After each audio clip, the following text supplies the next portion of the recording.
Yuk, kita bareng-bareng memulai sebuah perjalanan untuk menyelami kekuatan dahsyat dari keheningan yang terinspirasi dari kebijaksanaan para wali. Gini deh, kita kan seringnya mikir kalau hening itu ya kosong, nggak ada apa-apa. Tapi gimana kalau kita balik cara pandangnya? Gimana kalau keheningan itu justru adalah sumber dari segala sesuatu, kehadiran yang paling puncak? Oke, biar lebih jelas, kita harus pahami dulu apa sih sebenarnya keheningan yang dimaksud di sini? Karena ini bukan sekedar diam biasa. Nah, ini dia kuncinya. Tafakur diam itu bukan cuma soal mulut kita berhenti ngomong. Ini adalah sebuah gerakan aktif, sebuah perjalanan kembali ke titik nol, ke titik asal kita. Kesadaran kita yang biasanya nyari keluar, sekarang ditarik ke dalam, menuju titik sir atau titik rahasia terdalam. Terus gimana sih cara kerjanya? Kok bisa sekuat itu? Nah, ternyata praktik ini secara fundamental mengubah cara energi mengalir di dalam diri kita. Coba deh kita sadari sejenak, setiap hari pikiran kita kan sibuk banget ya, mikirin ini itu, cemas, bikin rencana A, B, C. Tanpa kita sadar, semua itu tuh kayak keran bocor yang terus-menerus menguras energi vital kita keluar. Nah, disinilah keajaibannya terjadi.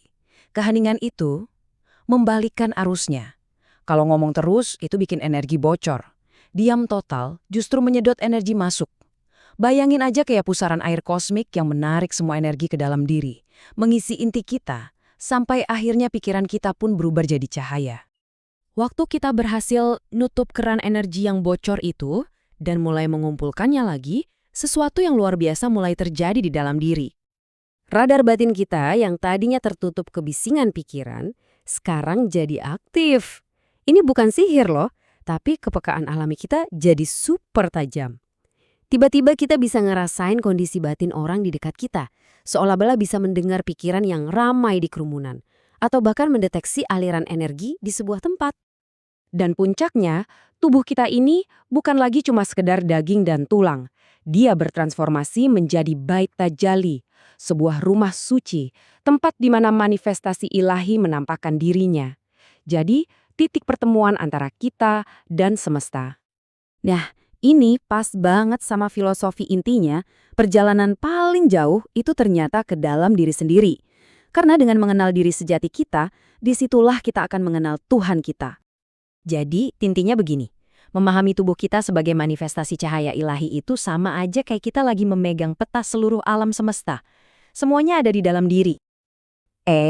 Tapi jangan salah ya, transformasi ini efeknya bukan cuma buat diri kita sendiri, dampaknya itu luar biasa besar buat dunia di sekitar kita. Coba bayangin, kita ada di tengah pasar yang super rame dan kacau, tapi kita bisa tetap tenang dan hening di dalam. Nah, yang terjadi secara energi adalah kita menjadi pilar stabilitas. Kita menjadi jangkar yang kokoh bagi dunia, bahkan bagi para malaikat. Jadi, alih-alih kabur dari kekacauan dunia, seorang wali justru berdiri tegap di tengah-tengahnya. Energi stabil mereka itu kayak filter raksasa, menyerap semua kekacauan, memurnikannya di dalam keheningan batin, lalu memantulkannya kembali sebagai ketenangan. Keren banget kan? Dan dampaknya itu nyata, bisa dirasakan. Saat manusia tenang, bumi pun ikut tenang.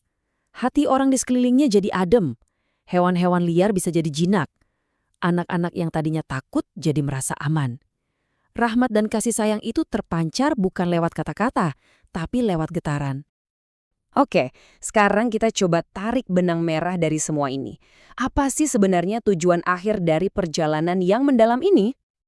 Jadi, pada dasarnya, tafakur diam ini punya 4 fungsi utama. Pertama, menyerap energi kosmik. Kedua, menjadi pasak atau penjaga stabilitas bumi. Ketiga, menjadi filter yang menyucikan energi lingkungan. Dan yang terakhir, dan terpenting, mengaktifkan diri sejati kita yang bercahaya.